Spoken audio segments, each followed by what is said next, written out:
अच्छा, कलयुग के लिए क्या श्रेष्ठ है? मेरे हिसाब से तो तंत्र साधना बेस्ट है। क्योंकि हमारे बहुत सारे मध्ययुगीन काल के जो उपासक हुए हैं, जी। वो तो कहते हैं भक्ति श्रेष्ठ है कलयुग के लिए।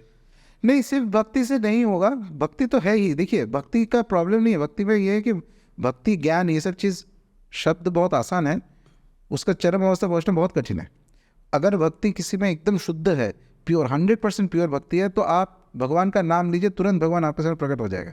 हो तो नहीं रहा है, क्योंकि कहीं ना कहीं हमारे भक्ति ज्ञान कर्म किसी चीज़ शुद्ध नहीं है। और यही नेचुरल है, क्योंकि हम लोगों ने इतना कर्म करके आए हैं।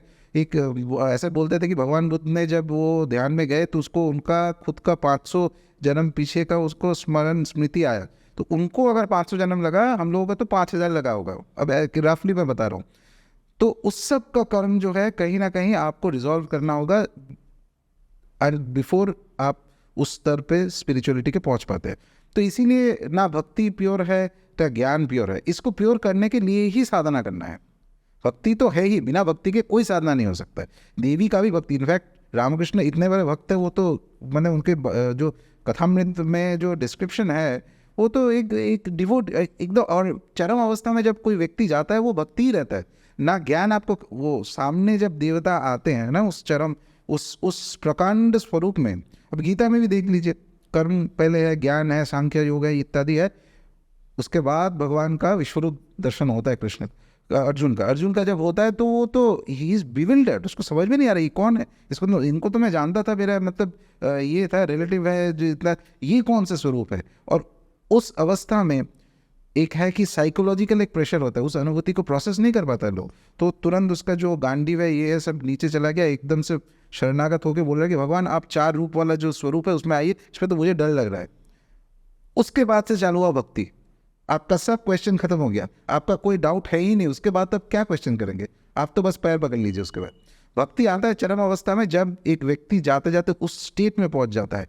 वो आनंद है, कोई भी देवता हो, चाहे माँ दुर्गा कीजिए, शंकर भगवान, कृष्ण, कोई भी विशाल रूप में जब आता है किसी व्यक्ति के सामने, अनंत है, और human beings can't take that. तो उस अवस्था में एकदम सरेंडरेंस नेचुरली होता है, शरणागति ऑटोमेटिक आता है। तो तब भक्ति का जो एक्चुअल रूप है वो आता है। भक्ति बिना तो कोई साधना नहीं हो सकता।